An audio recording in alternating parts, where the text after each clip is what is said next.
Good morning, good afternoon, or good evening, depending on where you're tuning in. Welcome to another edition of Crime Time with Dutyron and Ed Wallace. We are retired New York City police detectives and 9/11 World Trade Center first responders.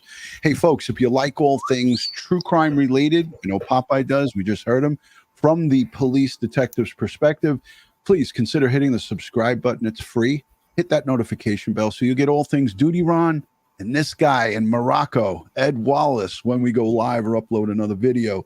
Today, we're going to get into Stephan Sterns, the police pre-arrest interview, and Madeline Soto's crime scene evidence explained by our one and only, yours truly, Ed Wallace, CSI expert. Ed, how you doing? What's going on in Morocco?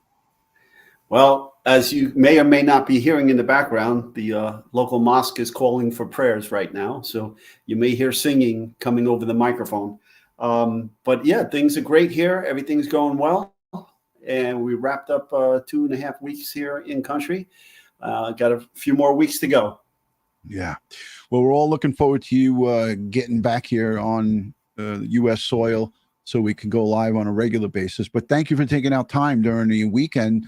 It's hard during the week to do stuff, but Ed has agreed to do like pre-recorded stuff. So we may pre-record some things going forward until he gets back next month. So friends, today we got a really sensitive topic to talk about. Stephan Sterns, the release of that audio pre-arrest.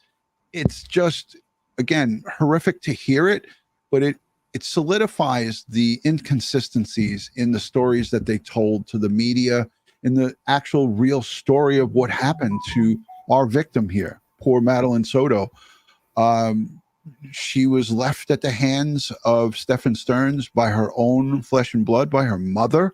And that's what makes Ed and I think all of us angry, because nobody that was around her saw what was going on. As in fact, when we listen to this news piece, we're going to hear that her own mother authorized and signed off and said, it's okay. You can go to another room and sleep with my daughter to make her calm. You can, while I'm here, you could leave our bedroom and take my daughter into a room. It's okay. You're going to help her with her anxiety. And that I thought that was to relieve the mother's anxiety. When the mother was feeling anxious, she asked them to leave the bedroom so she could sleep alone. Let's take a listen to it, Ed. And thanks for listening to the finer details. But that, to me, is the icing on the cake. And it tells me the next poll that we put up is going to be pertaining to Madeline Soto's mom, Jennifer. I'm that when you told me that before we were getting ready to go live and we were doing our little powwow that we do in the right before we get going here, I was shocked, and that was just moments ago. So let's take a listen to this, buckle up, and let's get ready. With new evidence in the murder of a 13-year-old girl. For the first time, we are hearing from the man accused of killing her. Prosecutors say Madeline Soto was murdered by her mother's boyfriend in February. This is News 6 at 5. I'm Lisa Bell. Yeah, glad you're with us tonight. I'm Matt Austin. We've just obtained an audio recording of police questioning that boyfriend, Stephan Sterns. News 6 investigator Mike DeForest joins us now. Mike, Sterns claims that he dropped the teen off at school, right? Matt, Stephan Sterns gave police a very detailed description about how he and Madeline Soto left her mom's Kissimmee apartment around 7:45 in the morning, drove to a McDonald's, and then arrived at the school about an hour later. But according to this newly released report, other evidence confirming the location of Sterns' car contradicts his story. This girl knows nothing but love here in this house. She hardly ever hears a word no. Double-edged sword that is. In this recorded interview, Stephan Sterns tells police about the morning he claims he drove 13-year-old Madeline Soto to school. She was asleep in the car most of the time, just snoozing until we got there. Sterns says he dropped the teen off about a block away from Hunters Creek Middle School. Told her to have a good day. I loved her. She told me she loved me too. I turned around to leave, and I was watching her in my rearview mirror. She looked like she was walking in the right direction. Authorities now believe Sterns murdered Soto earlier that morning at the Kissimmee apartment she shared with her mother. According to this newly released report, security camera videos showed Stephan Sterns' vehicle exiting the complex with a female wearing a green sweater in the front passenger seat. The female was slumped over to her left, which is an abnormal way for a person to be seated in a vehicle. Ed, can you talk a little bit? I hate to stop these things and put us back on, but I have to, because I've been watching people talk about this. How do they determine that that's an abnormal way? Because, you worked in crime scene, you processed over 2,500 death scenes, maybe more. This is a bold statement to put out there on just based on what they saw in a video. And I'm in no way trying to stick up for the defense here, but I'm just saying, how do they make this determination that it's is this something that, force would, you would think that someone could go this way or that way, but she was leaning in towards the driver. Right. If I was the detective in this case and I saw an unusual body position with the head slumped to the left towards the driver, that wouldn't be a normal sleeping position. I would have consulted a pathologist at that point. I would have got a hold of a medical examiner, a forensic pathologist, and have them look at this and say, do you think she's dead at this point? Does that look like a sleeping position? Or, and then be guided. But it doesn't say in here anything to that effect that he consulted with it. But I guess he looked at it, determined it was an unusual position for the neck to be in if, in fact, the person was sleeping. And thus, based upon the totality of circumstances here, him throwing away the backpack, the computer, and all that stuff in a dumpster, he's at this point, and knowing what he knows. Now, remember, he also would find out, they'd find the body, a couple of days later. Also, if you remember, just at the end, it wasn't highlighted there, but based upon that information there, he went and got a warrant for the house. Yes. Yeah, he did. And I want to say this to the live chatters, Ed, when you get in a car, if you're tired, I don't care what age you are, 13, 12, it doesn't even matter. You would just naturally lean against the door. You wouldn't lean into the left towards the person who's driving the car. It would most people, unless you're driving with your significant other and she wants to lean on your arm or your shoulder, you're driving a car, someone's going to lean to the right, not to the left. So I'm just trying to visualize this in my mind. And I'm sure that we talked with Barbara Butcher when we did the Summer Wells sleeping on the milk jugs in the back of her mom's car. And she was able to tell us just by looking at that photo, not definitively, but she was able to tell us with a high percentage whether she was alive or dead at that time. So I think we will consult with Barbara Butcher and at least talk to her about that. And maybe it will give us an excuse to bring her on because I miss her. Right. But we don't have any photos to look at ourselves. We don't have any stills or the video itself because that's all being held. Correct. But I'd still like to ask her the question that they're posing here in this highlighted segment. But Ed, also too, when we talk about the green sweater, you brought up another good point. I'll let you take it. Well, again, these are inconsistencies in statements given to the media by the mother in here. So the mother said that she was wearing a certain kind of clothing and colored clothing, and it turns out the video shows a different type of clothing in the vehicle. Yeah, things are just not matching up, and that's what's what's the only consistent part is that they're being inconsistent, right? So many of us are shaking our heads and saying, how and why is this mother not at least brought in and at the bare minimum charged with child neglect, right? Well, yeah, and at the bare minimum, she failed this child, okay, and she endangered the welfare of a minor by bringing this man into their household and allowing that man to sleep with her in another bedroom when the mother was feeling anxious. Okay, this is not normal behavior by any stretch of the imagination. I see criminal liability all over the mother here for child neglect, endangering the welfare of a minor, and so forth and so on. And we'll probably find out more You know, I'm sure the detectives are still going at this. Maybe they have another secret grand jury impaneled, and we'll find out more shortly.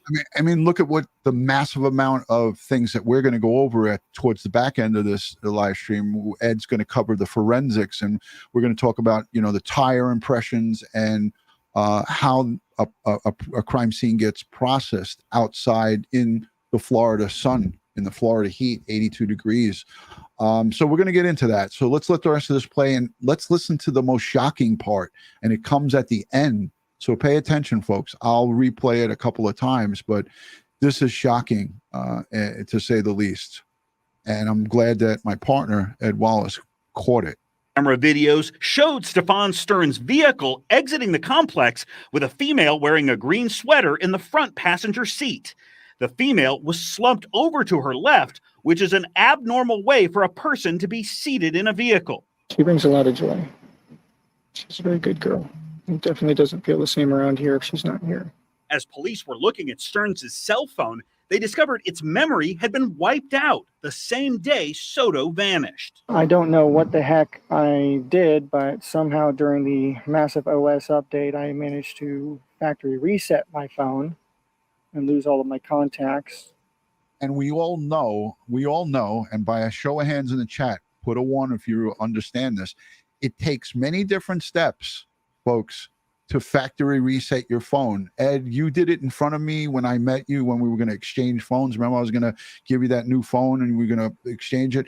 We were ready to do that factory reset. There's like several steps that you have to do and put in your password. It's not like it just, oops, does it. So right, and it warned you along the way. Hey, if you're about to lose all your data, are you sure you want to do this? Yeah, and he so nonchalantly says it here, like these detectives were stupid from the Kissimmee Police Department. Meanwhile, the female and the male, they kind of knew this was Tuesday, right? This all happened and it developed on Monday, the day before. They already knew that he was full of shit. So this thing progresses on, but you just hear how nonchalant he is, and he thinks that, oh, you know, I'm just going to give an explanation for everything. And he was telling him he was going in a direction when he was going the opposite direction. So, and also in his statement to the police, he's saying while he was doing an operating system update, that he went to factory reset. Well, if you're doing an operating system update, it sends you a message. Hey, there's new operating system available for your phone to update. Do you want to update your phone? And then you click yes or no. It doesn't give you the a prompt to do a factory reset. All you do is follow the prompts to update the phone to the new operating system. Exactly.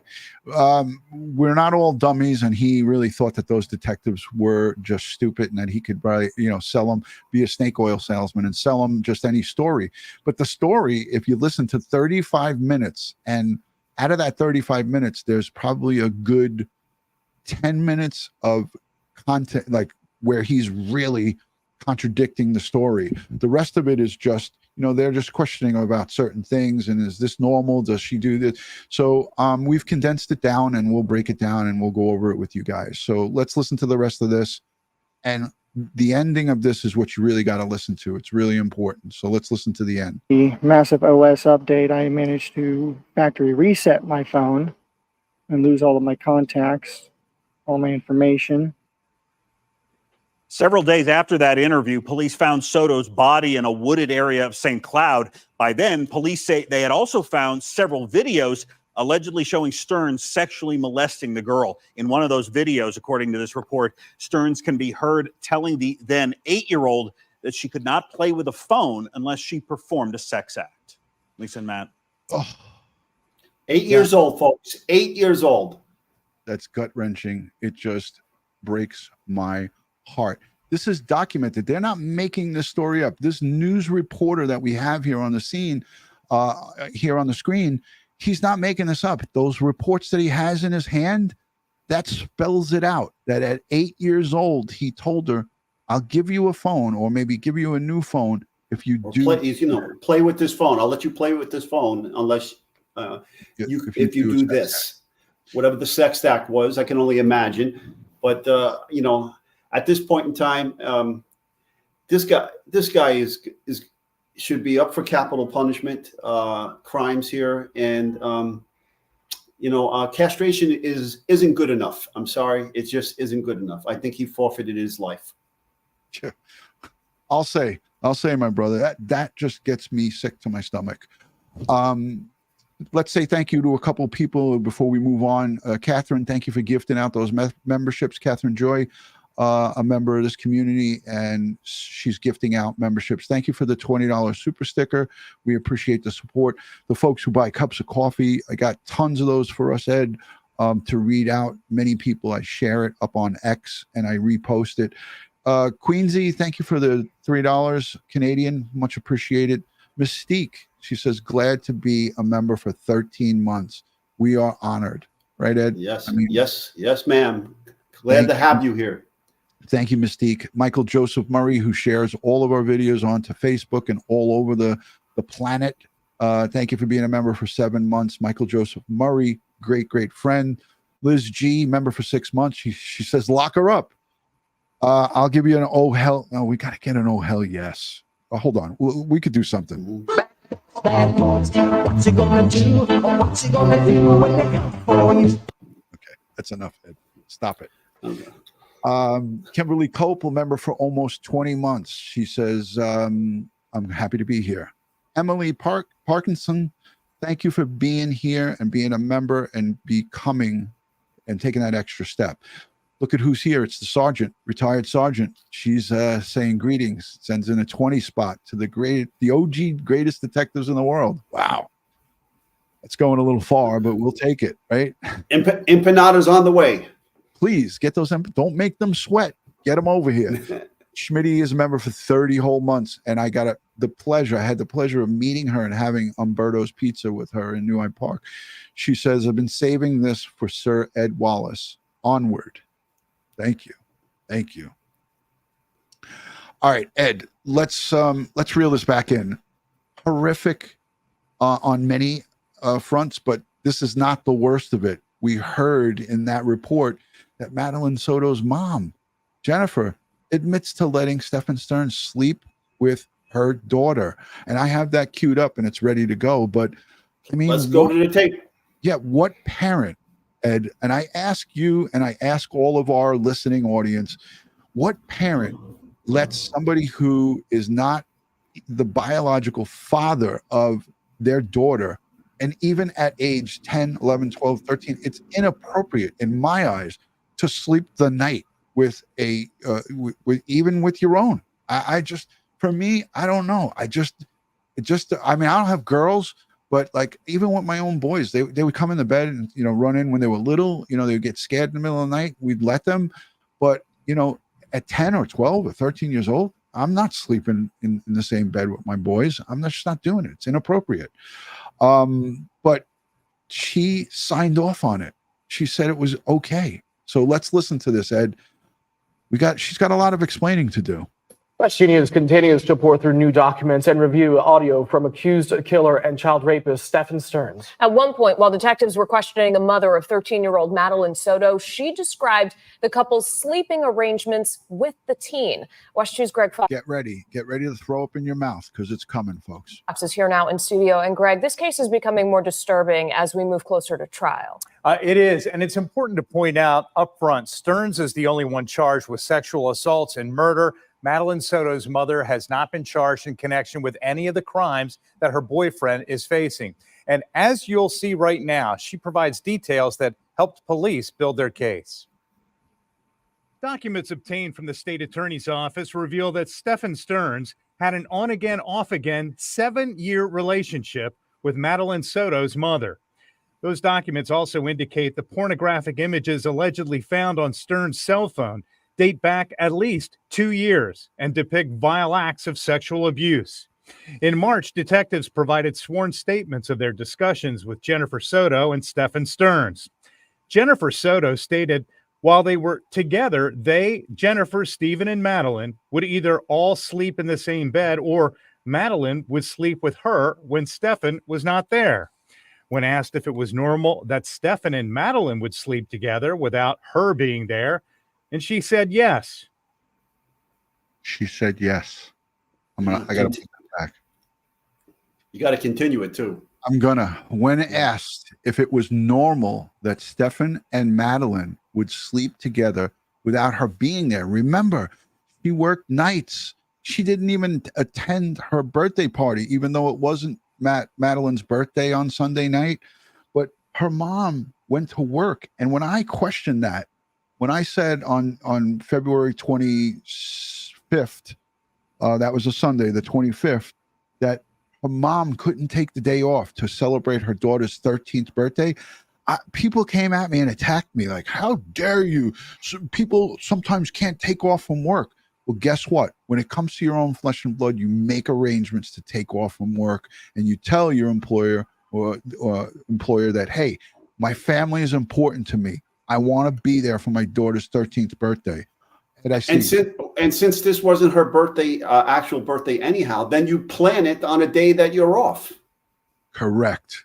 It didn't have to happen Sunday night. If she wasn't working Saturday, or if she wasn't working Friday, or, Monday I'm off, let's do it Monday. We'll have the family come over.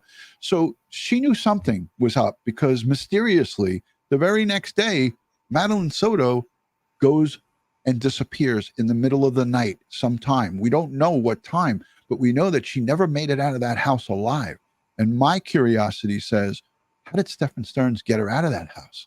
That's the question I pose to the listening audience.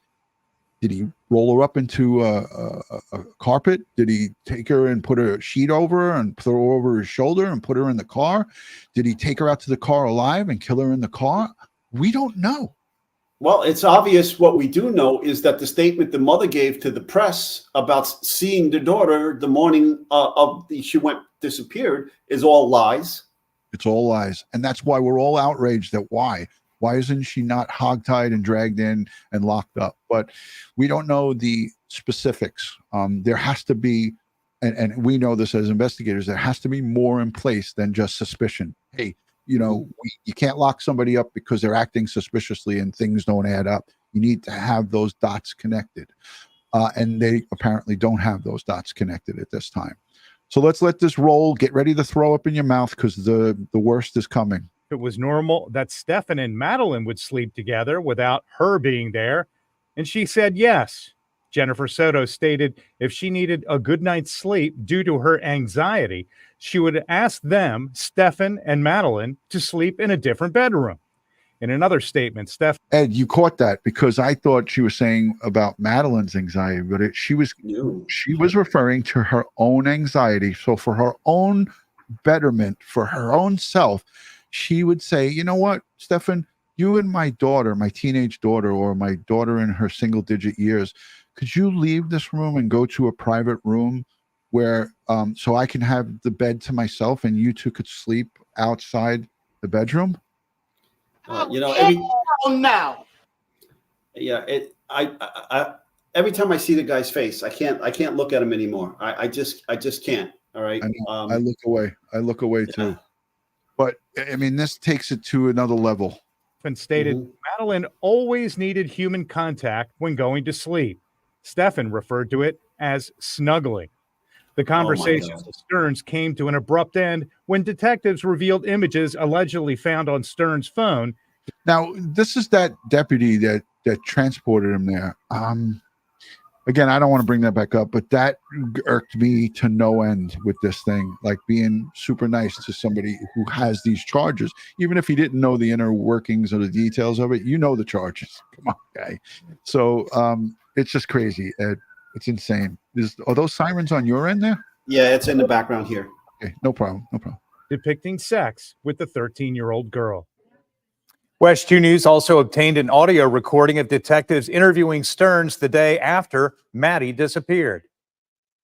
Very good girl. It definitely doesn't feel the same around here if she's not here. We'll have much more of that interview. Gross, disgusting, despicable, and no parent should be offering a private bedroom for their significant other. And this is her boyfriend. On again, off again relationship for arguably 7 years. And he talks about in this police interview that for the past 6 or 7 months, he was staying with his parents and traveling back and forth or whatever. So we know that there was a time period prior to this incident where he was trying to lay low and stay away. Maybe that was a time period that Madeline was saying, hey, I'm going to expose you. I've had enough of you. And maybe he was just like, well, maybe if I'm not around, it'll make it all get better. And then all of a sudden, mysteriously on Sunday night, that weekend, he says it in this interview, I came back here on Sunday night for her party. Unbelievable. Unbelievable, guys. Let's go to the chat because a lot of people have sent in questions and super chats. So Kajata, thank you so much for the super sticker. Thank you, Jojo Fo Show. Thank you for becoming a new member. NG, thank you for that super sticker. We greatly appreciate it. Curly Loca Diva, thank you for becoming a member. Welcome to the family. Brenda Figueroa, she's a member for 2 months. She says, where is she? Are any charges pending for her? She's referring to just Jennifer Soto. Any charges pending for her mom? Child neglect, child abuse, anything? We just touched on that. I mean, hashtag Dutyron, hashtag Ed. And again, if you want a chance to win a free membership, I'm going to give away 10 memberships. Make sure you place either a hashtag Dutyron or a hashtag Ed in the chat, and make sure you put the thumbs up on the video. That always helps. And subscribe. I'll wait about 3 minutes. So just put that in the chat, hashtag Dutyron or hashtag Ed, whatever is easier for you to put in. And I'm going to gift out some memberships. Emily, thank you for gifting those memberships. Ed, you caught that. Yes. Thank you, Emily. Hey, folks, thank you for the 300,000 subscribers, 302,000 as of today. Thank you for your support. Thank you for growing our true crime family and spreading the word about Ron and myself. Please keep it up. It's amazing. We gained 100,000 new subscribers in just a little over 5 months. Unbelievable, Ed. Unbelievable. And it's a testament to the community that we have here. You guys are learning with us. And Ed is about to go into some of the forensics on this case. We saw those documents. They listed so many steps. And how impressed were you with those steps, Ed, that we saw with the cell phones and the tracking devices and all of the things that they did here? I mean, it made me proud to be a retired detective.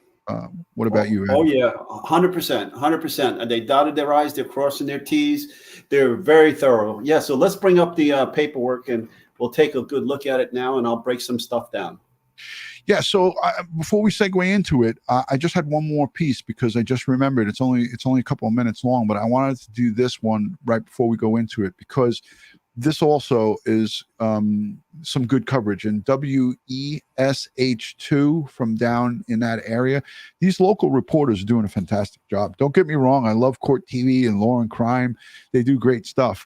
But these local reporters really dig into the documents and they get a lot of stuff. So let's take a peek at this, and then I'll go to the chat and I'll give out those 10 free memberships. I see hashtag Dutyron. Some people are taking the easy route and just doing, look, right here, hashtag Ed, rainy day. She's like, this is easy. Three little things. Hashtag ED. So that was smart. There you go. Let's play this and we'll be right back. Has obtained new audio and documents in the case against accused child rapist and killer Stephan Sterns. He was arrested in the days following the disappearance of his girlfriend's daughter, Madeline Soto. West 2 News investigative reporter Greg Fox joins us now. Going through that evidence, Greg, Sterns appears fairly calm throughout this recording. And there may be two explanations for that. Number one, at the moment, he may be thinking detectives have no real evidence against him. Number two, he says several times in the interview that he's taking a lot of medication to control anxiety. What he didn't know then is that detectives had already been focusing on him as the prime suspect. And she wanted to be dropped off a little down the ways from the school. You're listening to Stephan Sterns' voice as he was being interviewed by detectives on February 27th, one day after 13-year-old Madeline Soto disappeared. Sterns, the boyfriend of Maddie's mother, was supposed to drop her off at Hunters Creek Middle School, but said she wanted to be dropped off a couple of blocks away. She's got this phase that she's been into lately where she's very particular about what car she's seen getting out of in front of the school. But Maddie never arrived at school. Video evidence would later, allegedly, show Sterns discarding items that included Maddie's backpack and laptop computer in a dumpster at the family's Kissimmee apartment complex. During the recorded interview, Sterns expressed sadness at Maddie's disappearance. At that point, my brain was mush, and I was on so many tranquilizers to keep me stable. It's just... And Ed, let's talk about those tranquilizers, right? He said that he was on Ativan, which is a heavy narcotic. I don't know if there's anybody in our chat that might have had experience with this, but psychotropic medications and so forth. I hope he had a prescription for that, and I hope that. And how do we know? He might have been doing that when he was caught with his lies. He might have been doing that to say, well, this is why my brain is a little foggy right now because I was tranquilized. It's all bullshit. Everything that he is saying to people, to investigators, you can't believe it. He's not getting that in jail, says Bayou Babe. No, he's definitely not getting that. And he doesn't deserve that. But as we know, sometimes people that are in prison and jails have more rights than the victims, which is unfortunate.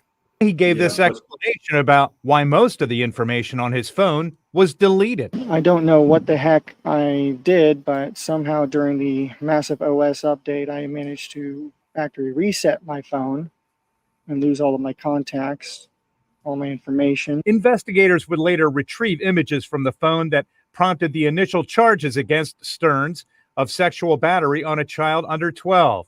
Documents obtained from the state attorney's office reveal that Stephan Sterns had an on-again, off-again 7-year relationship with Madeline Soto's mother. Those documents also indicate the pornographic images allegedly found on Sterns' cell phone date back at least 2 years and depict vile acts of sexual abuse. In March, detectives provided sworn statements of their discussions with Jennifer Soto and Stephan Sterns. Jennifer Soto stated while they were together, Jennifer, Stephen, and Madeline would either all sleep in the same bed or Madeline would sleep with her when Stephan was not there. When asked if it was normal that Stephan and Madeline would sleep together without her being there, and she said yes. In another statement, Stephan stated Madeline always needed human contact when going to sleep. Stephan referred to it as snuggling. But the conversations with Sterns came to an abrupt end when detectives revealed that they had recovered incriminating images on his cell phone that involved him allegedly sexually abusing Madeline Soto. Sterns is set for trial in July or August, but the state attorney's office today told me that they believe those dates will be pushed back to later this year. Yeah, I don't see that trial starting in August. There's no way they're going to be prepared. They're asking for a terabyte, hard drive. Yeah. So, and that's for the defense to provide a terabyte of, for the hard drive for them to exchange that information. Right. So the prosecutors can download all the materials to the hard drive and give it to the defense as discovery. Correct. And listen, this child sexual abuse material, the CSAM, is just horrific. When you hear and look at this case and you listen to some of the things that it's alleging, it is enough to really just make your head spin, because can this go undetected for that many years, on and off again for 7 years, Ed? How does not no one person in that family, forget about even just the mom, I am pointing the finger at the mom, but where's the rest of the family? It looked like they had a nice birthday party with a bunch of people there. Nobody knew. It's crazy. So Ed, I went over while you were. It was late. It was 2 a.m. your time. This extensive 4-page document, and it was filed about a week or so ago by the state of Florida, and we have it up here. It's quite a few pages, but the interesting thing about it is that Ed Wallace, again, processing over 2,500 crime scenes, he knows about things like tire treads, and tire impressions. Ed, I'll let you take it from here, and you just direct me to the lines where you want me to go on this thing. Okay, so page 20, tire treads. So obviously they found tire treads at the scene by the body.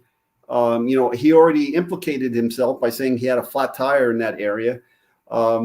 So they found what appeared to be tire tread impressions in some type of media, or it's soil or whatever the case may be. So as I've written in the comments section under your last show, there are several types of evidence that you can get from a tire track. So you have, and I spoke about this time and time again, you have class characteristic evidence, which can give you the make, the manufacturer, make, model, and size of the tire from the impression information that was left behind in the media, whether that's soil, snow, whatever the case may be. And then there is individualistic evidence based upon the wear of the tire and any damage or defects that are caused to the tire from use of driving around, road damage and things of that nature, which makes the tire unique and as unique as fingerprints. So I'm going to share some stuff. So I'll bring up some stuff to show you what I'm talking about.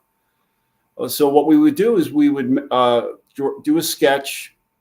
We would photograph everything. We would measure out the location. We found all these things and plot that.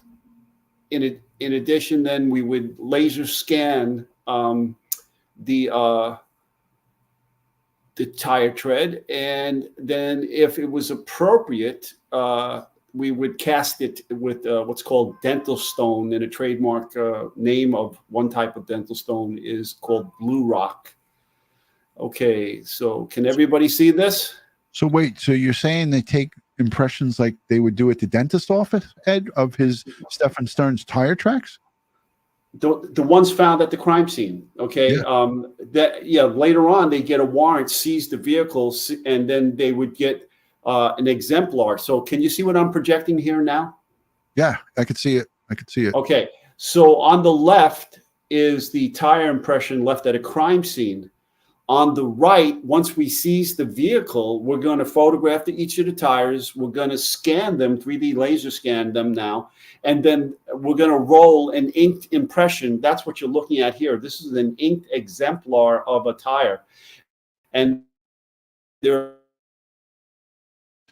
comparing to the impression that was left at the crime scene to the left. And you can see they have, this is a courtroom documentation or display used to explain to the jury all the areas of uniqueness found that match up from the suspect's vehicle tire to what you see on the left found at the crime scene. So this definitively will identify that Stephan Sterns' vehicle traveled into that private property where Madeline Soto's remains were found. If that is in fact the case, that they found the tire tread there that matches back to his car, it only puts the vehicle there. But then we have other evidence that puts the vehicle there already. You have digital evidence, you have cell phone evidence, you have the infotainment system, you have all this. So this is all compounding that he, in fact, was at this location, and in his own statements that he had a flat tire there. Okay, so he's there. So this is the forensic evidence that's overwhelming at this point that shows that his Lincoln was there. So here's a question in all caps, obviously trying to get our attention, and it worked. So Jojo for show says, are the impressions identified to a few tires first, or do they try to match it to the suspect tires? Well, in this case, they have class characteristic information, so they'll get the make and model and manufacturer, the size of the tire. They already have a suspect, so they're going to go right to this particular suspect's vehicle, and they got a warrant, got the suspect's vehicle, and went right to these tires. And now the person doing the comparison has to look at all four of the tires and the spare to try to match up what they found at the scene to what they have on the vehicle or maybe in the spare tire compartment. What percentage now- is this accurate wise? Is this 100% accurate? Is this like DNA? Is this like a fingerprint, Ed? This is like fingerprints. This is like fingerprints. Also like ballistic tool mark examinations. Okay. So it has that kind of that type of evidence, and its association is accepted internationally as good forensic evidence. And so it's submissible in court, obviously. It has survived Fry hearing and Dalbert hearing, where it is accepted in the scientific community that this type of impression evidence is good science. Fascinating. Okay. Let me just stay on this process here, because in addition to this, whatever the media was that the tire impressions were left in, I'm going to take samples, not in the tire impression, but near the tire impression of that material. So if it's soil, I'm going to pull up soil samples, and I'm going to get plant life. If he ran over plants and soil, I'm going to get all of that and collect that. And I'm going to send that to the lab for analysis. And then when we examine the car in a forensic garage, I'm going to look in the wheel wells. I'm going to look under the undercarriage for the plant life, for the soil that may match this area as well, and then try to, again, we're doing the linkage here. We're doing evidence linkage. We're talking about Lecard's exchange principle again here, and trying to link all aspects of evidence that can be linked to that scene back on that car, back to that scene. Right. So let's look at. I'm going to close this out. And I want to just say thank you to the Yellow Shirt Dad for coming in. He's a friend of Karen Cole's from, I believe, the UK. So thank you, Yellow Shirt Dad. That's a bright ass yellow shirt that he's got on in his profile picture. So thank you for being here. Hold your questions to the end. We're going to take about a 15-minute Q&A at the end. We'll take some questions from the audience because people have a lot of questions. And to the redundant ones that I've seen, like when will the autopsy be available? Because of her age, Madeline Soto's age, that autopsy results will not be publicly available. But during the trial, the autopsy results will come out in court. And in Florida, a lot of the proceedings, they televise those proceedings. So I think we'll be hearing about it. We just have to wait until the case comes out. And trust me, it's not going to be things that you want to hear about. Like, people want to know, was she pregnant? How did she die? Was there a gun involved? And now we know from these documents that they did do search histories for firearms, plural. So yeah, can you bring that up? I sure can. And I hope I didn't derail you, Ed, because no, not at all. You're in teaching mode, so I don't want to derail that process, although I do it from time to time, and I take some shit for it. All right, here we go. So I kept it up onto that document. So we're at the crime scene photos. Okay. So on the Faro, so that's 3D laser scanning, folks. So they use the Faro, property forms, Faro, major case prints. So they use the Faro to scan the crime scene where the body was recovered. Okay. These are friends from Faro Industries, Luke Hall, who was formerly a representative. Are you telling me that the Brian Kohlberger case that we highlighted and showed actual crime scene Faro 3D laser scanning demonstrations from a Chicago crime scene, this is the technology that they used here in the Florida Department of Law Enforcement? Used this? Yes. Yes, Fantastic. They absolutely did. And apparently they did major case prints, as you see underneath Faro. What major case prints means, these are elimination prints.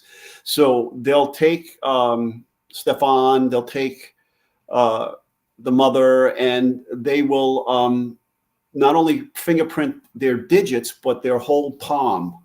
Okay, so they'll roll their whole palm on and get the palm prints as well. That's known as major case prints. So not in the individual fingers and then the whole palm.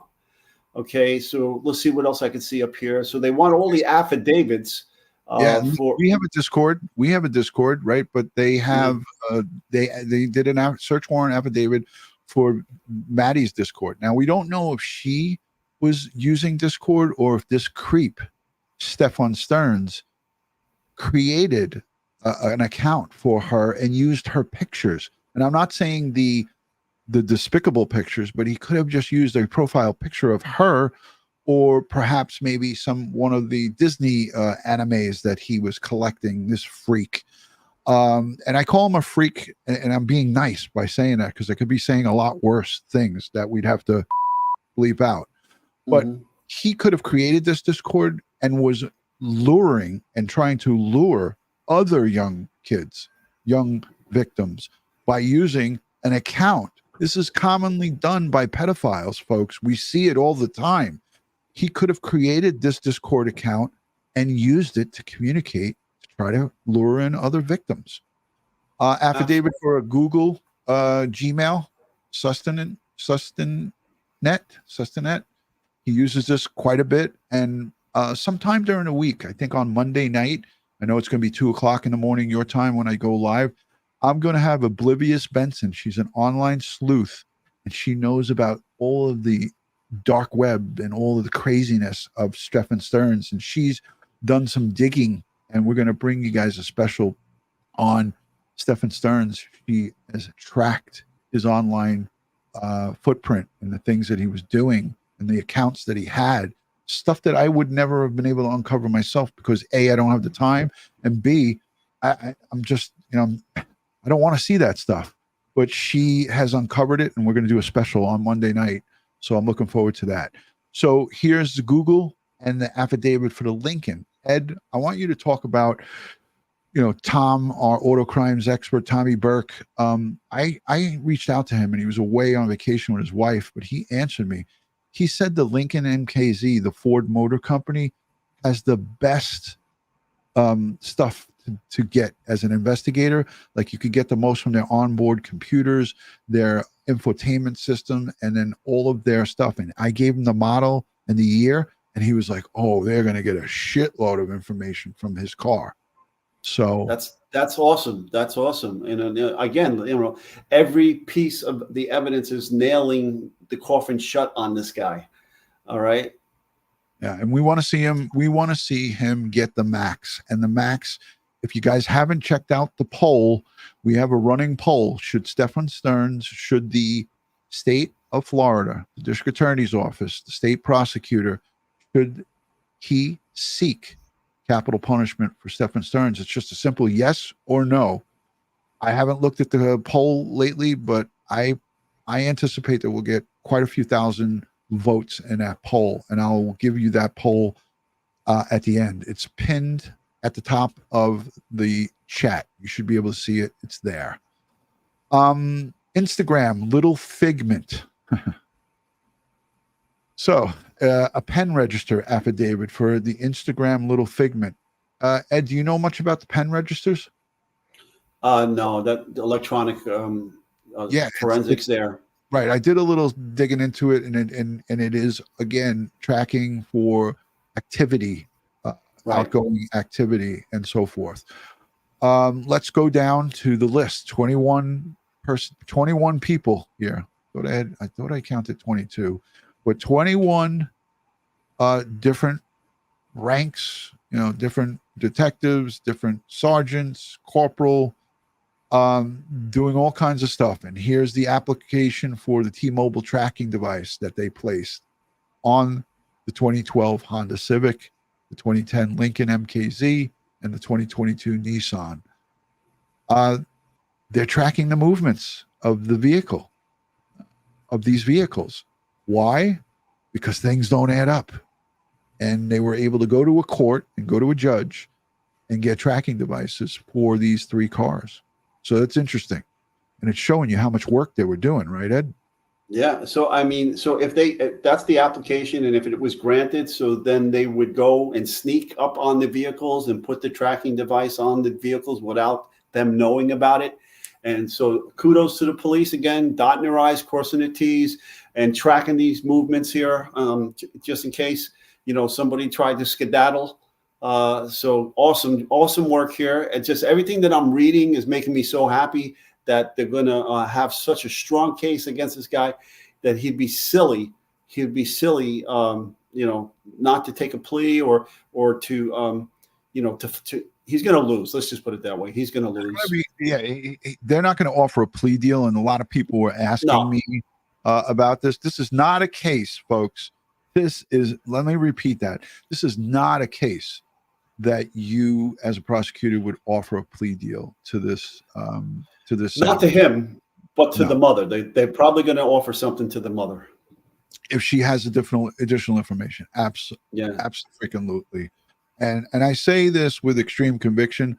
This is not a case that will be giving him a lesser sentence. They're going to be going all or nothing here with this guy. And I would bet my pension. I said, I would arguably bet my pension that the state of Florida will go for the death penalty. And they're taking their time. People are like, why aren't they just doing it? Well, they want to do it right. So that's the beautiful part. We got 1,487 votes in the poll.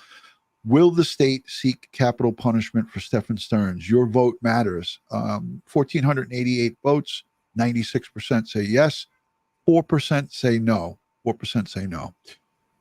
Ed, let's go to firearms trace summary. Right here. It's right here. So what are we talking about here with a firearms trace summary, Mr. Wallace? So it's typically it's a systematic tracking of the movement of a firearm that was recovered by the police. Right. So they must have recovered a firearm. It says firearms, plural, with an S. Yeah, right. Unless they made a typo, this means plural, more than one. And they do a history to see if the firearm was used in a commission of any crimes, like a robbery, a rape, any type of crime. They look to see if there is any history to where this gun. They want to know exactly whose hands these weapons have gone through. And obviously they recovered said weapons either from inside his vehicle or inside the home, because we see these two locations put out in search warrants. So we see the home, we see the car. They get search warrants for the car. So they're doing everything. It's also from the manufacturer of the firearm to the dealer that it was sent to, and then whoever the dealer sold it to, and then any subsequent transfers. So they're going to be looking at all of that associated with these firearms. All right. Now, we don't have any information or indication that our victim here was shot to death. We don't have that. Okay. But we know the type of forensic evidence that we can get from a firearm. Okay. So, from a bullet, we can get the class characteristic information from the bullet that will tell it, if we count up the number of lands and grooves on the bullet and which way it twists, we can go into our database and look at, okay, what manufacturer makes this caliber bullet 9mm by measuring it. Okay, let's say it's 9 and it has 6 lands and grooves and twists to the right, and then we'll get a category of firearms that it could potentially be. And so if he has that firearm, okay, that, if he has that firearm and they have a bullet, well, they can match it back to the firearm. In addition, any discharge cartridge case, they can match that back. And so I could show you a few things here. So let me just bring that up. All right. I think I got to take this screen off for you to be able to. I think you should be able to share right over you. So let's see. Okay, let me just stop the screen so you can take charge. There you go. All right. So these are the lands and grooves on this particular copper jacketed round nose lead 9mm projectile bullet. And you have the lands and the grooves here, and you count them up and you see which way they twist. And then you get that class characteristics for the manufacturer, make, and model of a particular, in this case, 9mm that may have been involved in this. And then this happens that the lands and grooves that you're showing happens from the projectile going through the barrel of the weapon and just coming out. and I'll show you that too. So this is why they were doing the firearm trace summary, because they want to look at everything as it pertains to this gun. So, or Right. guns that they recover. Right. So this would, you would look at this, and this is where it comes from. So those are the lands and grooves inside the barrel of the firearm that leave those marks you saw on the projectile, the bullet that I just showed you. Okay, Yeah. so that's Can what you point it's to going to those? match. Can you point to those? Because some people might not see it right there. Here, Those little right black here, lines. all white. these twisting right here. Yeah. Yep. You see it. All right. All right. And then on the cartridge case, It's almost if, like a fingerprint for this particular firearm, right? that's the way. Yeah, it's a tool mark. So yeah, you could use that analogy. So for the cartridge case, so on the side of the cartridge case, on the back of the cartridge case, you're going to see different types of evidence, and I'm going to show you right now.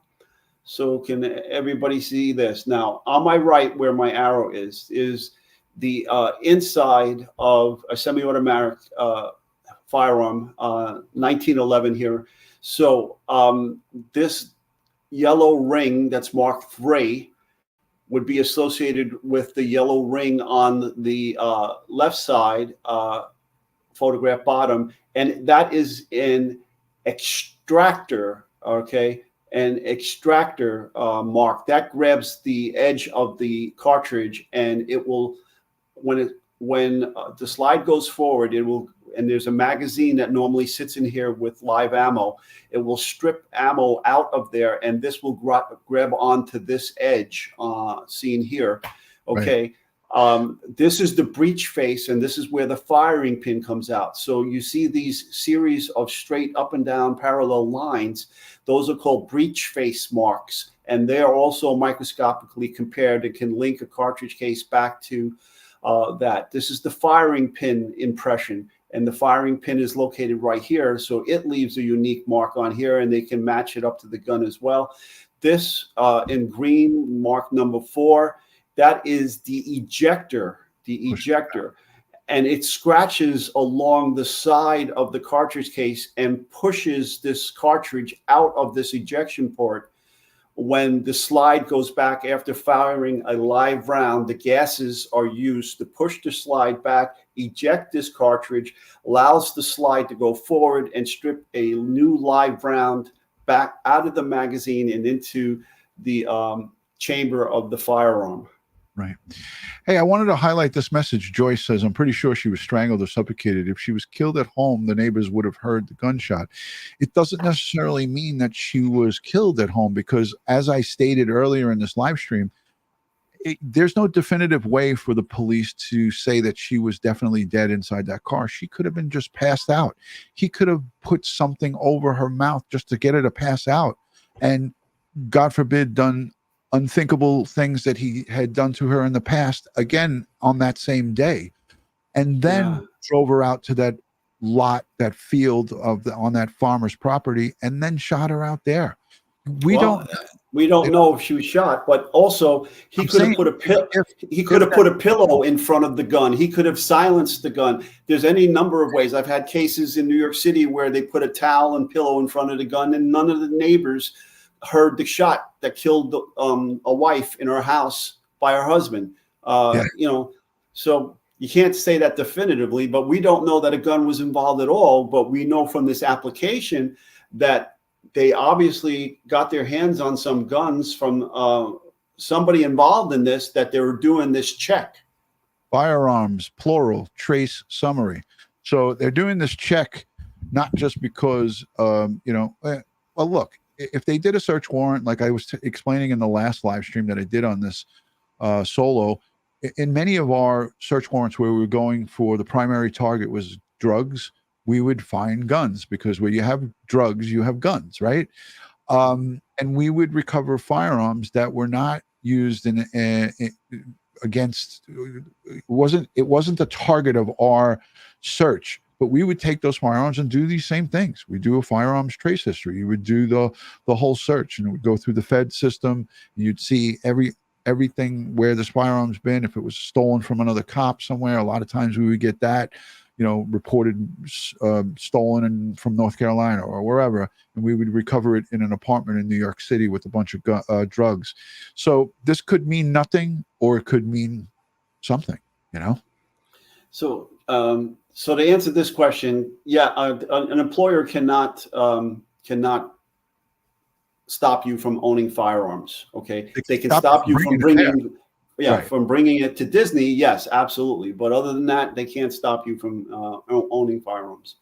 Look at this one. Nini of 6 says maybe he drugged her with the Ativan that he talked about. Well, again, that would come up in the toxicology report. So right. Let's see if she has any drugs here. So we can see by all of this.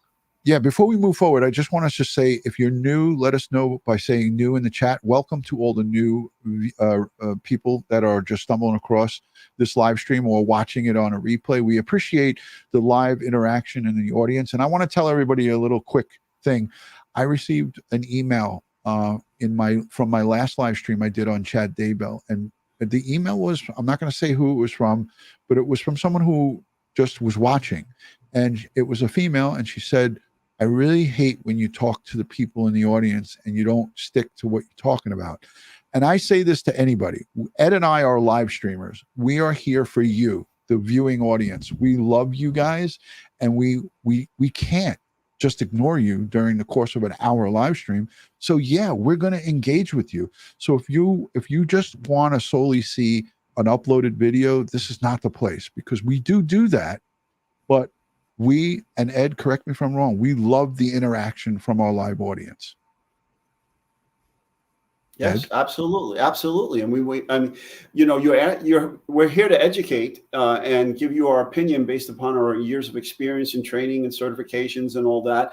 And so you have questions, we're here to answer those questions. So I'm in teacher mode right now. So that's what I do. Lou G says, I will not be ignored. Oh shit, that's when Glenn Close said that scared the shit out of me. Yeah. Dan, I will not be ignored. And then she goes, yeah, exactly. That's a funny one. Nini of 6 said, holy shit, Ron said my name. Oh my God. Anyways, yeah. Lieutenant Pete Franzo, thank you for being here. And thank you to everybody who's here. And like I said, if you're new, let us know where you're watching from, city, state, country, wherever you are. We'd like to say hello to everybody. Ed, where do you want to go next on this? Well, I just want to make sure she's not boiling any rabbits. Okay. All right. So slide down to the water. Slide down. You can see that they got authorization to put the tracking devices on these vehicles from a judge. All of that is all the dots. All their I's are dotted. All their T's are crossed. Everything is looking great here. They got the firearms trace summary. It looks like another firearm trace summary. All right. So they must have some information on the firearm. Search warrants for Google. Search warrants to see what they were Googling. Search warrants, affidavits for the Lincoln. Again, search warrant for the Lincoln.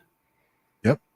So they downloaded that infotainment system. So they got all that data, all that GPS location, all the driving around doing. Now, he made a statement. They wanted to go to McDonald's for breakfast. Let's see if there's videotape of them going to McDonald's, right? Let's see if the GPS and the infotainment system shows them going to McDonald's.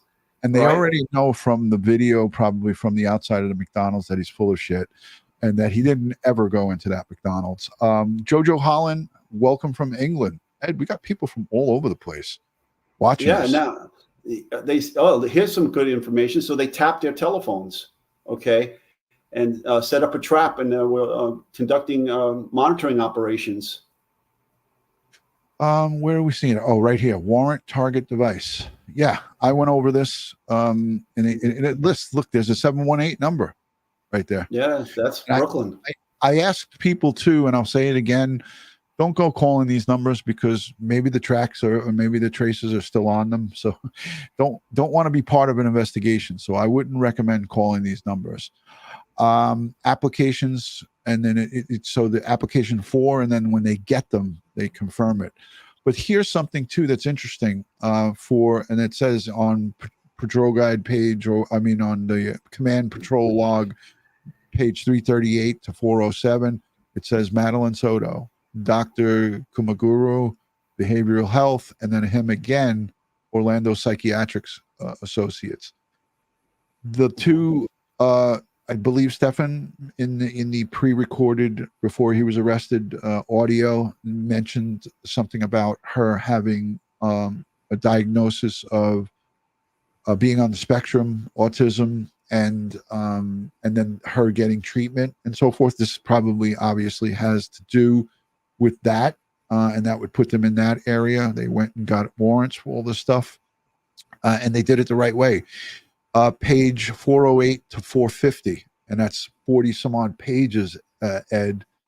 I want to talk to you about this medical examiner's report. I said that I didn't think that was a lot of pages, and I'm not experienced in that. You worked in the medical examiner's office. Barbara is a legal medical death investigator, and I want to go to you because you said that this seems like a lot for a medical examiner's report. Can you talk about that? 42 pages. Yeah, 42 pages of documents listed ME report. Now, maybe they're including the photographs in there. I don't know. Normally the photographs are separate, but maybe they incorporated in here. I don't know how this particular medical examiner's office produces their paperwork here, but it seemed a lot to me. I've never had a 42-page medical. So it seems a little bit things that make you go, Ed seems to be frozen for a second. We'll wait for his internet to pick back up. Did you lose me? Did you lose me? Yeah, you're back. You're back. Yeah, okay. So anyhow, I never had a 42-page post-mortem exam. I've never seen that unless they're incorporating photos. I don't know what they're doing here, but I would like to see what's in it. But I think it would be quite extensive. And you know, the toxicology report, the visual exam, their findings, the cause and manner of death, all of that is being hidden from us because of her age and the Florida law that allows them to do that. Yeah, absolutely. And we in the state of Florida, they're real big on this. They're not going to release this. DJ Vivi, I don't know if I'm saying it right, but DJ, she said hashtag Dutyron. Stephan Sterns said that Maddie had severe ADHD and possibly on the spectrum. Yes, I just had mentioned that. And he also said they all had ADHD and medicated for anxiety, etc. That's what makes this thing even more troubling, is that, you know, we don't know what the mom's mental health state is. And if in fact it wasn't good, why didn't somebody step in? Why was the school? Why did people that see her, Maddie, on a regular basis, she was going to school, right? So things that make you just scratch your head, and we see these failures. We got to do better. We got to try to do better. But until it's been verified that she had been diagnosed for these things, I don't trust a word coming out of his mouth. No, definitely not. And that's why we look right here to the police. The investigators are doing their due diligence. They're subpoenaing her medical records, which is a difficult task to do. A lot of judges don't want to be quick to give you authorization for that. But in a case like this, they're doing it. Well, you know, there's HIPAA laws. They have to overcome that as well. And so let's see it'll all come out in the end when this goes to trial. And so there'll be no hiding things at that point. Right. What is this VTM notification card? VTM notification card. Yeah, I'm going to have to look that up because I'm VTM. not sure. Let me see. Wanted person table, Kissimmee PD investigative report, I believe. Just looking at all these lines, I want to make sure that there's nothing that we missed here.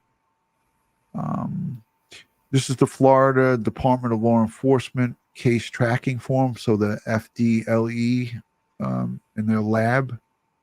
There's a lab report from April 10th of 2024, Ed. Mm-hmm. Do you know much about the FDLE? Yeah, Florida Department of Law Enforcement. Yeah, they run the state labs, and they have they're a statewide law enforcement agency. They have labs strategically placed throughout the Florida, and in the unincorporated cities that don't have their own crime scene people in their police departments or sheriff's office, they go out and do the crime scene work. Perfect. So it's reassuring that they're on the case. Here's the cell phone mapping. I'm sure they did geofencing and they've done everything 10 ways to the sun on all of these devices. These are the redundant phone numbers that we saw in the affidavits for the search warrants, the 407, the 689, and the 718 exchange number. They're talking about a building log. And I talked about this in my previous video. Jennifer Soto said that there was a possibility that Maddie would have went to her mom's place of business, which is close by the school. So they went one step further and they went and got a building log, possibly from that location, and they got a declaration of business records from Capital One. And they are looking at everything possible for this case. So they're dotting their I's and crossing their T's. And to me, it makes me just so happy because justice for Madeline Soto, justice for Maddie, this is what it looks like, ladies and gentlemen. Where was that VTM again? Right here.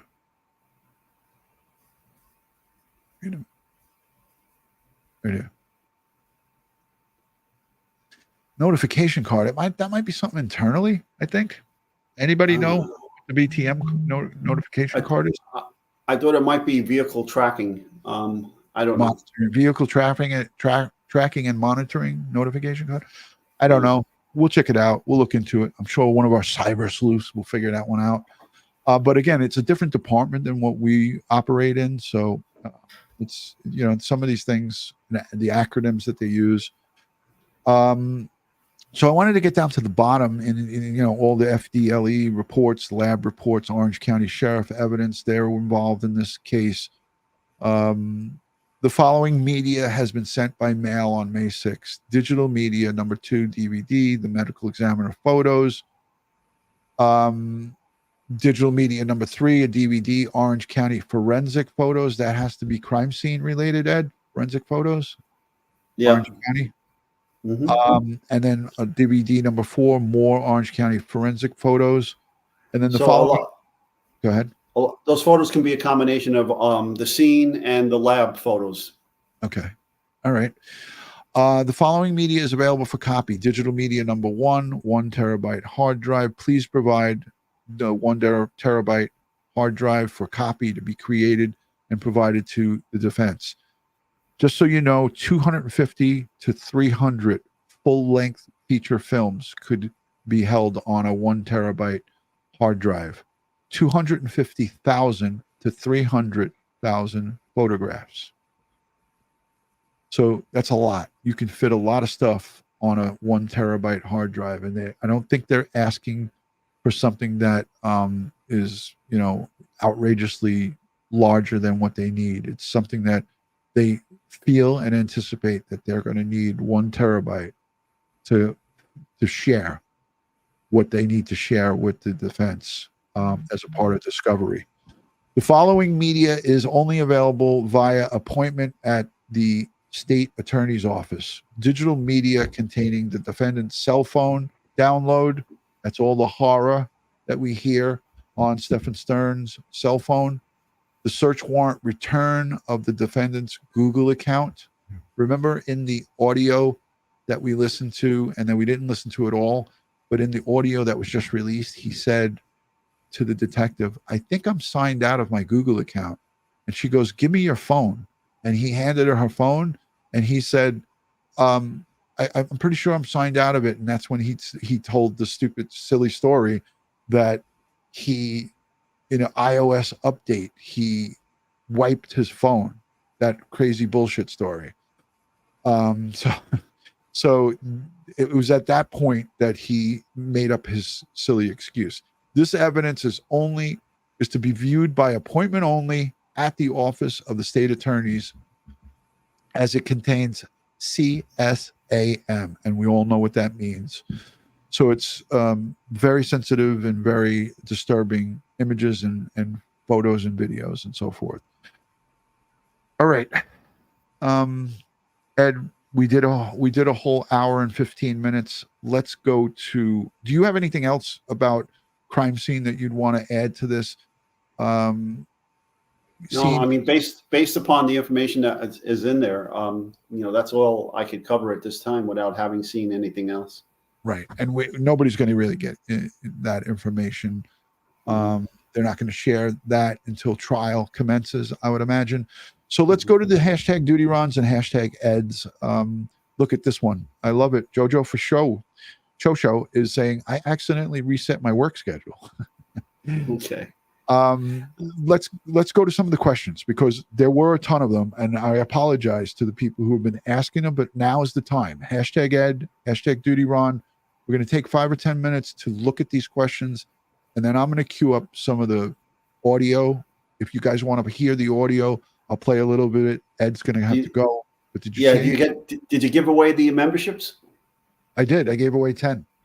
All right. So if you got your memberships, congratulations. All right. I don't see anything here. So some people are saying he used the VPN to share files of Maddie. We don't know. And if he did, that would help. That would help only protect him from any hackers coming into his network, but it's not going to stop his Google downloads. And in his Google downloads, he didn't delete, according to the investigation. They got it.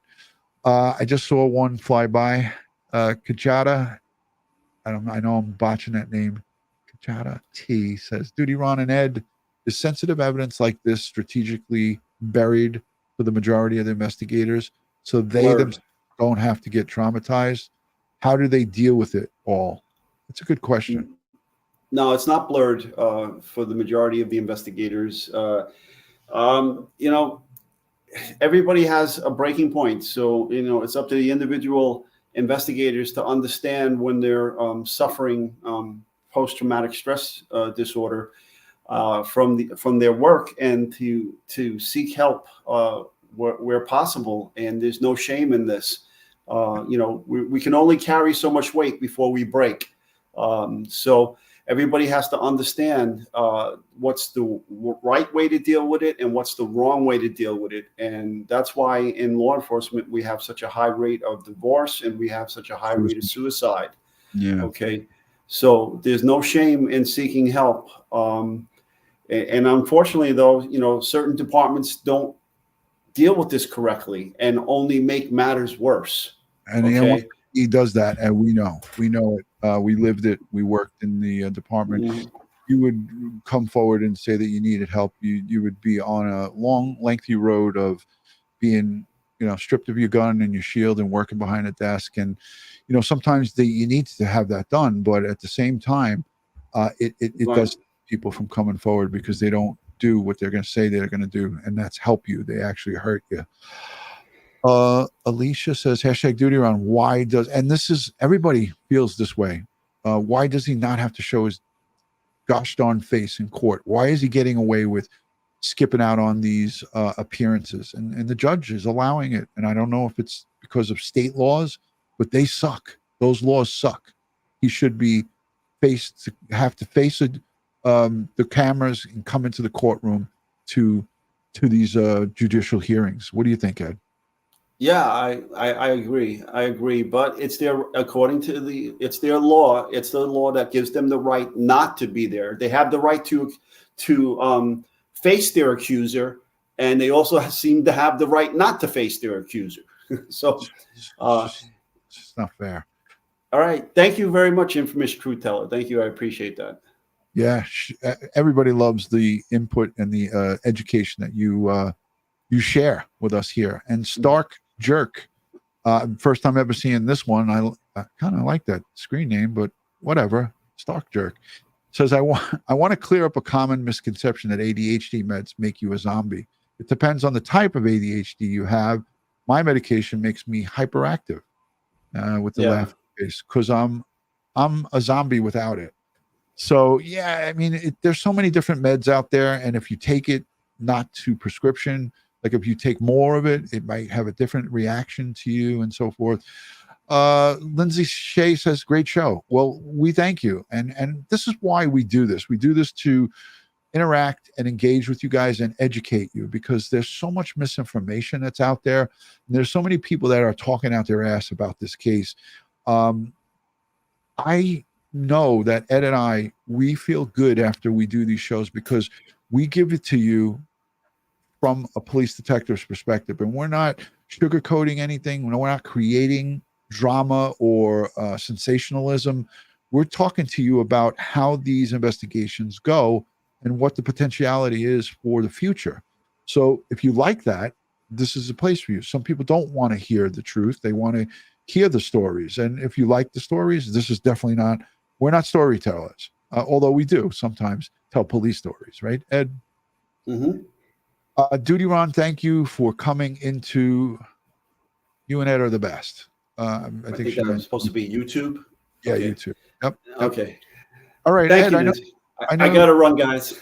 All right, Ed, thank you so much for being here. I love you. I appreciate you taking out the time. I'm going to go with a few minutes of the audio because everybody wants to hear that. So thank you, Ed. I'll see you soon. All right, folks, be safe. Be prepared. Watch your six. I'll catch you on the next one. Hey, Ed, wait, before you Yes, go, sir. wait, do you want to share with the viewing audience that you haven't eaten in 4 days? I'm fasting, folks. My crew and I are doing some fasting here in order to lose some weight. So it's not that I haven't eaten in 4 days. I haven't eaten in 48 hours, and then we reset and start it all over again. All right. Well, be careful, Ed. Get yourself home and get back to America, please, soon. All right. Take care, All right, guys. talk to you soon. Take care, Ed. There he goes, Ed Wallace. All right. So I don't normally do this. I usually just end the show with him. By a show of hands in the chat, who wants to hear the audio? It's like 20 minutes, but I have a condensed version that would make it probably about 15-ish. Let me know in the chat if you want to hear the audio from Stephan Sterns. If you do, press a 1. If you don't, press a 2. Because I could do this either way. It doesn't, to me, it's fine. I could do it either way. I could link it too. I could link it in the description and you guys could watch it there. So Lauren Crime interview. All right.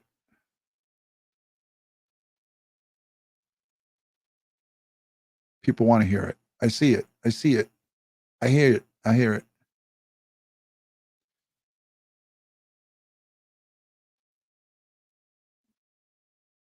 I want to find court TVs because here it is. Okay, I got it.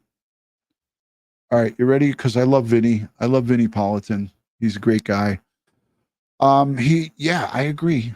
Dami, I agree. He should have been given the death penalty or doing what he likes, playing Tamagotchi and painting figurines. You're right. Dami, thank you for that message. All right, here we go. I'm going to give you a disclaimer. Some of this is sensitive. You're going to hear him talk a lot of crap. You know what really pisses me off about this is he talks crap about his elderly parents. Did that really irk anybody?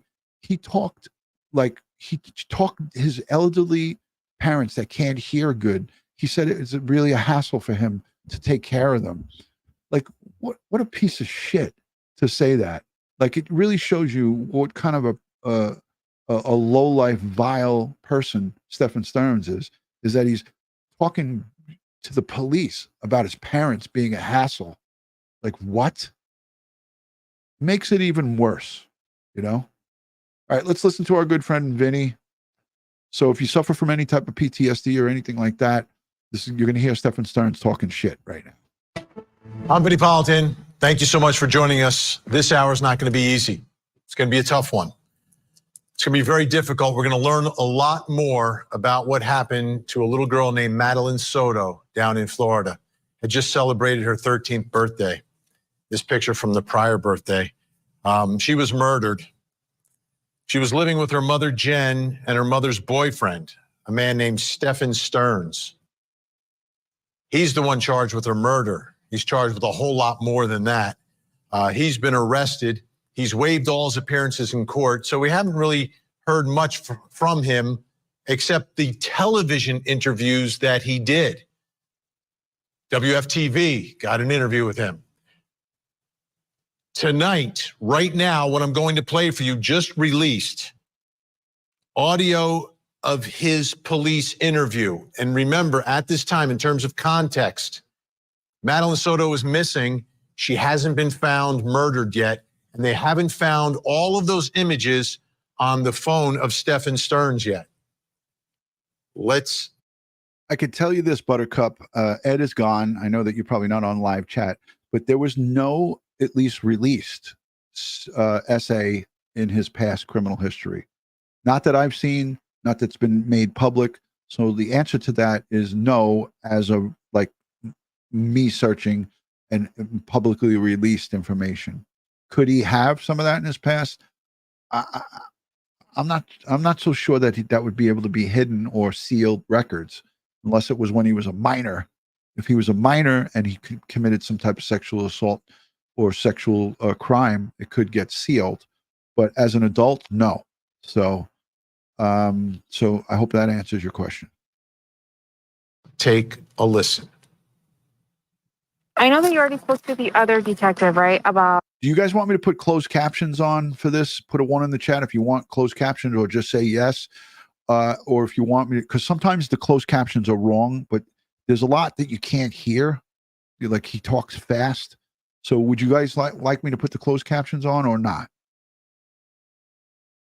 Just let me know. Everything that kind of happened today. If you can just kind of go over it with us one more time. The timeline from like when you guys woke up and took her to school and all that. So we woke up early.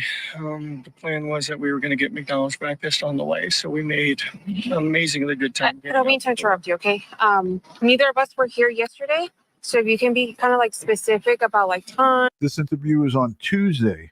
This is on the incident where she went missing was Sunday night into Monday morning, February 26th, which is Monday. And this interview was in front of the house. So you'll hear cars and so forth on 227 on Tuesday, folks. And stuff like that, okay? Woke up around 7:15, somewhere around there. Just an early start for us, but we had talked about getting McDonald's breakfast. So we wanted to make good time. We did make good time. We got out the door maybe 7:30, 7:45-ish, maybe. Got over to that area. She was asleep in the car most of the time, just snoozing until we got there. We got to McDonald's. We're close to McDonald's. I said, "You still want it?" Wasn't interested in the McDonald's anymore, so we continued on. And she wanted to be dropped off a little down the ways from the school.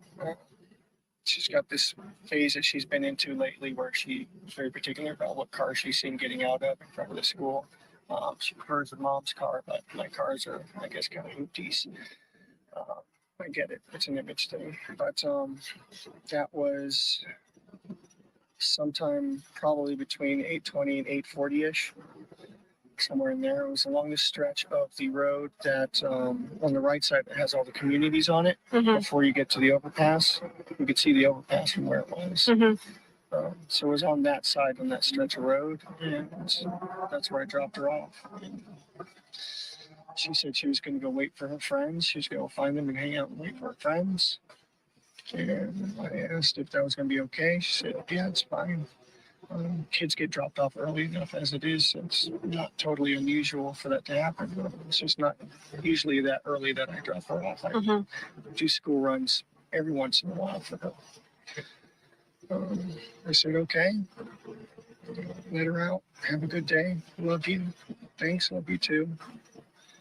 And I turned around and was driving away and was watching her in my rearview mirror to make sure that she was going where she was supposed to go. And she was moving in that direction, but she was rummaging around in her backpack for something.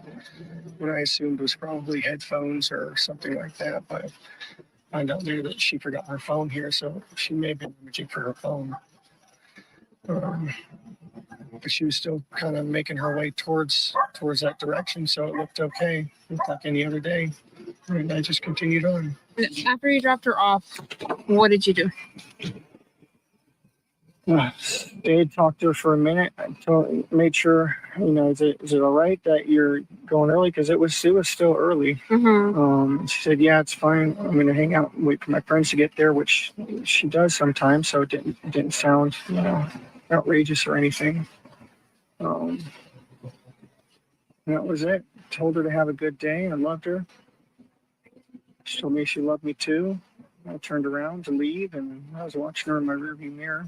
And she looked like she was walking in the right direction. She was rummaging in her bag a little bit.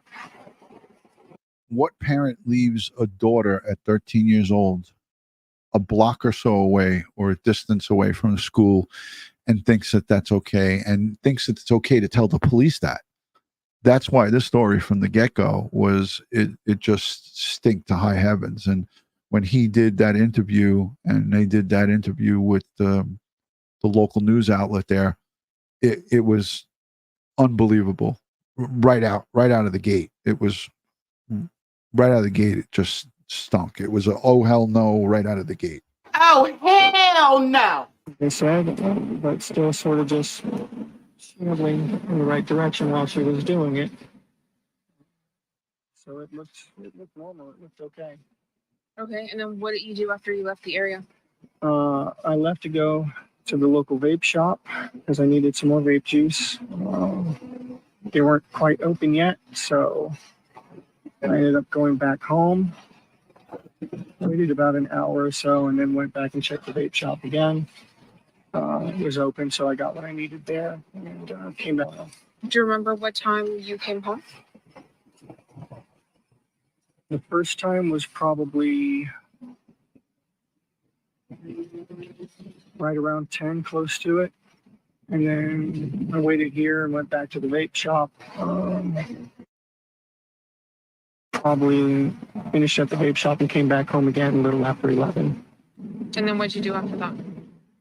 I had a couple errands to run over on 192. She was talking about making a BJ shopping list. She just wanted to make sure I was back in time for us to both go pick up. So I was visiting some card shops around the area on 192. I'm kind of a nerd, so we had a new trading card game release, and I was seeing what the situation was with it. Do you remember what places you visited? Yeah, Coliseum of Comics.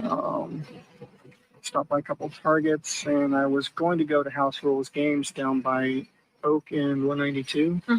But I didn't make it that far. I got a flat tire on the way. Do you remember where you got your flat tire? It was on 192. I pulled into one of those plazas somewhere. It's been about 10 years since I switched out a tire, though, so I made a lot of rookie mistakes and ended up pinning my thumb between the frame and the jack. Yeah, I'm lucky it's not a lot worse than it could have been. Do you remember the name of the plaza by any chance? Do you remember what stores were? It was like right before you got to Oak, though, so it was one of those little strips. Okay. I don't know, you've probably been asked already, but she's never ran away or been away for long.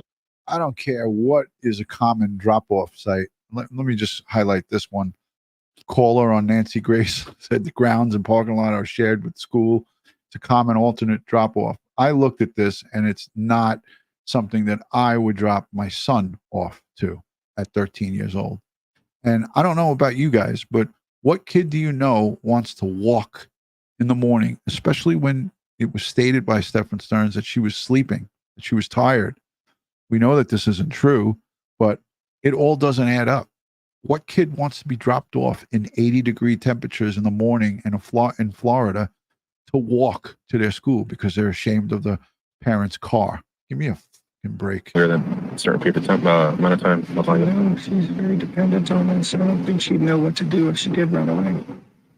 She's not the type. She's a good kid. Besides the ADHD, is she diagnosed with anything else? Yeah, she was tested a while back and had some symptoms of autism, so she's potentially on the spectrum there. Okay. She was officially diagnosed with it when she was younger, and she was retested and said, well, she shows symptoms of being on the spectrum, but maybe not full-on autistic. When did you come back to help? Pardon? Yeah. What do you mean? Like, because you live down south, right? When did you come back up north to help her? I just got here this weekend. Do you remember what day it was? Sunday. Sunday was her birthday party, so yeah, it was the evening after her birthday party. Sunday. Okay. Do you remember what time you got here on Sunday? 8:30ish maybe. Okay.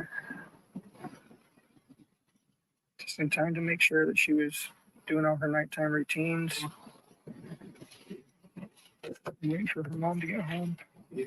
Did you guys go anywhere last night? Was that media?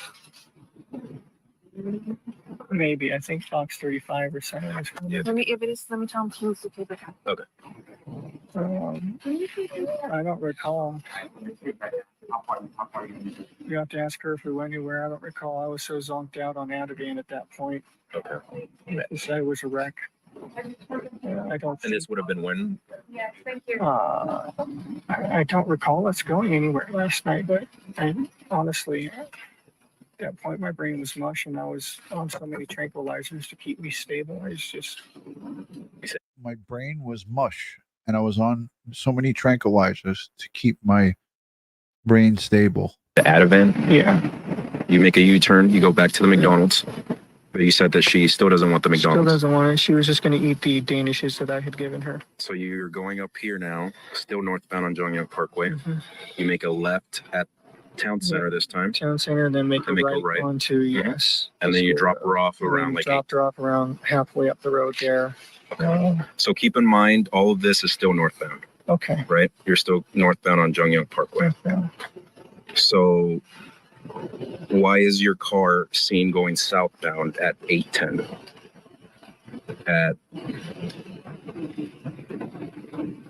I'll show you what location it is.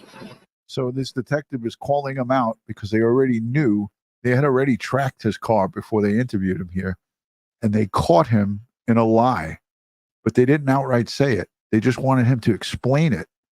And what you're hearing here is great detective work. They're cornering him to give an answer, which he doesn't have the right answer. All he says is he goes to that I was drugged, that I self-drugged myself. And you'll hear him say, poor me, because I was so upset. I had to take these medications. McDonald's is over here. Mm-hmm. At 8:10, your car is seen going southbound at this intersection. So meaning going toward Kissimmee. Mm-hmm. I had forgotten I had forgotten my gate clicker. I'm sorry. I forgot. I had gone back to the house real quick after we left. Because I forgot my gate clicker. I actually had to go through the front gate and use my parking pass to grab my clicker. So it was the wrong time. I'm sorry. Like I said, I was guesstimating these times. I'm not a morning person. I don't think I have any other questions. Do you? I don't know where my head was yesterday. It was so far up my backside. That's okay. We understand. In the meantime, while we're waiting for all this to get sorted out, I am going to hold on to your phone, okay? I'll give it back to you when we're done. Okay? Do you have any questions for us? He's freaking out about the phone right now. He's like, holy shit, they're taking my phone. And now he says to them, he thinks he's going to get it back by saying, my parents, who he made fun of earlier, the clicker is to open the gate, Trish, to get into the complex. So there's like a gated community. So he's talking about it's like a garage door opener.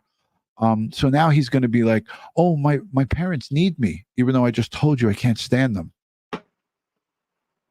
How long are you going to need my phone? I'm not sure. I'm waiting for my supervisor to call me. My dad. No, it's just my dad's using that to get a hold of me and get updates. They can call Jen's phone. Okay. Did the other detective give you his business card? I believe so. Okay, well, here's mine in case you want it for any reason. Okay. Okay? Do you swear that everything you told us is true? Yes. Okay, thank you so much. Thanks for your time. We appreciate it. I know it's a little hectic right now. All right, so that's the shorter version of it. And again, I have the full version, which I will link in the description because it's 28 minutes and it's on Law and Crime. And let me tell you, I listened to all 28 minutes of this here. That Sterns had brought up earlier. Antoinette The Levy? McDonald's that you guys were going to stop at, did you pull into the plaza at any point? Hold on a second. I'm just going to play this just for a second, guys, because I want you to hear him talk about his parents. It's just despicable. She said, yeah, it's fine. Kids get dropped off early enough as it is, so it's not totally unusual for that to happen. It's just not usually that early that I drop off. Mm-hmm. Do school runs every once in a while. I said, okay. Let her out. Have a good day. Love you. Thanks. Love you too.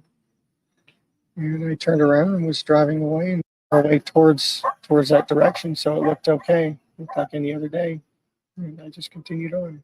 That last little bit of information is very important because the sheriff of Orange County said after Sterns was arrested and charged with sex crimes involving Maddie, that video showed Sterns tossing Maddie's backpack into a dumpster at the apartment complex where they lived the morning that she disappeared.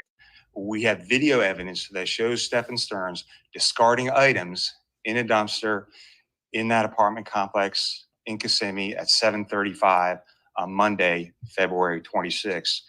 Detectives later recovered Madeline's backpack and her school-issued laptop from that dumpster. Now back to that interview with Sterns on February 27th. The detective seemed surprised by the location where Sterns said he dropped Maddie off that morning.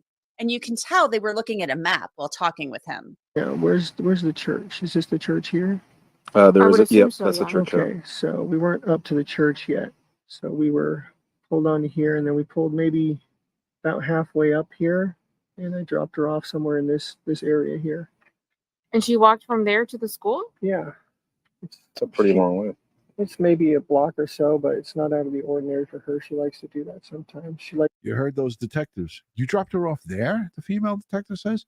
And then the male says, that's a long way. This is the full interview. I probably should have played this in the beginning, but this is the full video. Vinny's was kind of redacted and cut up a bit, because of the time constraints. But this whole 28 minutes is all the audio of Stephan Sterns. So I'll link it in the description so you guys can go watch it. It's the cold weather. She was wearing her hoodie. So did he merge into the sidewalk, or did he stop in the middle of the street, or? I just pulled over to the sidewalk there. Let her hop out. How often do you drop her off? This might be the 5th or 6th time I've ever done it. Okay. And when you drop her off, where do you normally drop her off at? Normally down the street from the school. She requests that a lot. Like the same area or somewhere else? Especially if it's sometimes in the church parking lot, sometimes just wherever she tells us to let her out. As long as it's close, The detectives then went back to the trip to McDonald's that Sterns had brought up earlier. The McDonald's that you guys were going to stop at, did you pull into the plaza at any point? No, she 86'd the idea before we even got there. What do you mean by 86? Poo-pooed the idea, didn't want it anymore. Okay. Wasn't in the mood anymore. At any point while you were driving to the school, did you make a U-turn? Yeah, I tried to sell her on McDonald's one more time because I was still kind of hungry, but at that point she was also just wanting to get to school. Okay. So Where turned right back around. Where did you make that U-turn at? Actually the school park, not the school parking lot, the church parking lot. I pulled into that, turned around and pulled back out. Did a U-turn there and went back to the McDonald's. She still wasn't having it. That's when we came back. See, the McDonald's is on the same town loop or town center. It connects to the same road that the school's on. Yeah, so it's like a straight shot. Then the detectives moved on to what Sterns claimed he did after dropping Maddie off at school. And then after you dropped her off, what did you do? Stayed, talked to her for a minute, made sure, is it all right that you're going early? Because it was still early. She said, yeah, it's fine. I'm gonna hang out, wait for my friends to get there, which she does sometimes. So it didn't sound outrageous or anything. That was it. Told her to have a good day. I loved her. She told me she loved me too. I turned around to leave, and I was watching her in my rearview mirror. She looked like she was walking in the right direction. She was rummaging in her bag a little bit, like I said, but still sort of just shambling in the right direction while she was doing it. So it looked normal. It looked okay. Okay, and then what did you do after you left the area? I left to go to the local vape shop because I needed some more vape juice. They weren't quite open yet, so I ended up going back home. Waited about an hour or so, and then went back and checked the vape shop again. It was open, so I got what I needed there, and came back. Do you remember what time you came home? The first time was probably right around 10, close to it. And then I waited here and went back to the vape shop. Probably finished at the vape shop and came back home again a little after 11. Stearns was then asked about Maddie's mom, Jen Soto. Did he see her when he returned home that first time? Okay. You said the first time that you hung out with a little bit, right? Yeah. Was here when you got here at Yes. 10? Okay. I think so. She might have been at her blood appointment. Let me double check. I know she had a blood appointment at some point during the day. It's okay. We don't have to ask her right now. Sorry, everything's a blur. So she might have been here. She might have not have been here I at the first time. believe she was here because she was sleeping in as much as she possibly could. Because she's been stuck up in her work schedule, so she had to be here because she didn't want to sleep in. Okay. I'll double check, but yeah, I believe she was here. And that's another interesting moment here. Stearns said he would double check on whether Jen Soto was sleeping or not. Keep in mind, this was just one day earlier. Stearns then said he left to go to some stores. He visited a Coliseum of Comics store, a couple of Target stores, and House Rules games. Stearns apparently liked to play video games. The detectives then questioned Stearns about Maddie leaving for school without her cell phone. Is it normal for her to not have her phone? Unfortunately, she's severely ADHD, as am I and her mother. So it is not uncommon at all. So he's saying all three of them are ADHD. Very usual thing for her Severely. to forget. She'd forget her head if it wasn't screwed up. We're forgetful about. I'm going to fast forward to 15 minutes because I think this is where he talks about his parents too. Searching for Maddie, but not Stearns or her mom. Then detectives confronted Stearns about his story about the morning Maddie disappeared not matching video evidence. So keep in mind, all of this is still northbound. Okay. Right? You're still northbound on Jungyang Parkway. So why is your car seen going southbound at 8:10? I'll show you what location it is. McDonald's is over here. At 8:10, your car is seen going southbound at this intersection. So meaning going toward Kissimmee. I had forgotten I had forgotten my gate clicker. I'm sorry. I forgot. I had gone back to the house real quick after we left because I forgot my gate clicker. He said he forgot his gate clicker, and the closed captions don't always get it right. So disregard what they're saying. And, you know, again, a lot of the closed captions doesn't match up to what he's saying, but he said, I forgot my gate clicker. I actually had to go through the front gate and use my parking pass to grab my clicker. Got the clicker. Stearns was then questioned about his cell phone. Lose all of my contacts. The phone. Maddie on the phone and in a Google Drive that showed Stearns performing sex acts on Maddie or vice versa. Sometimes Maddie was asleep. Stearns was asked about something unusual on his phone that the detectives had noticed. And then I also noticed, I was checking your call history. I noticed that you don't have anything before this morning. Is that unusual on your phone? No, it's a new phone. Stupid. I went to do an update yesterday morning, and I don't know what the fuck. Pardon me. I don't know what the heck I did, but somehow during the massive OS update, I managed to factory reset my phone and lose all of my contacts, all my information. What time was that? Do you remember? Oh, sometime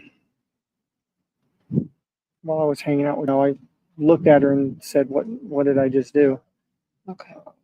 She might know better. I don't know what time it was. It was when.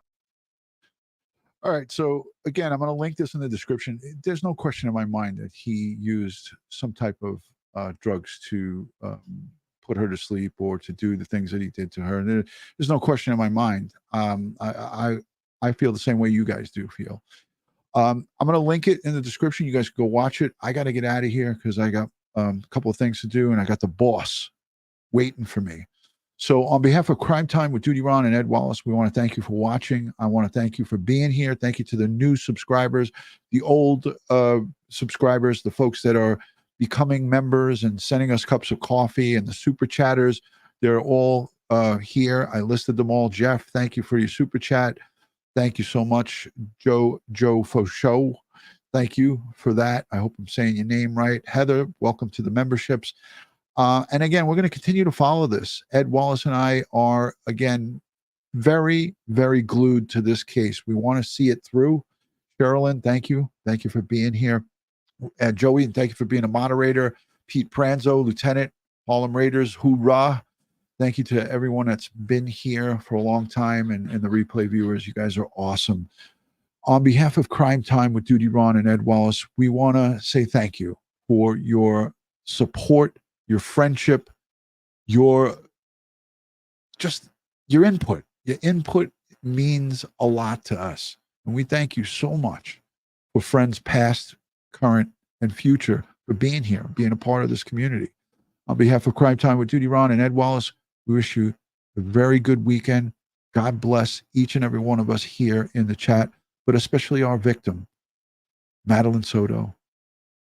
All victims of crime across this great country and across the world. We send strength, prayers, and positive vibes. This is what it's about. It's about the victim here, ladies and gentlemen. And I leave us with this beautiful picture of Maddie with her dog. I'm going to take the branding off so you guys can see it. So I got to give credit where credit's due. Crime Fix and Law and Crime, they did an unbelievable job with showing our victim and putting her picture up rather than his the majority of the time. So thank you to Crime Fix, to the folks in Law and Crime for remembering our victim here. Good night. God bless. And we'll see you soon.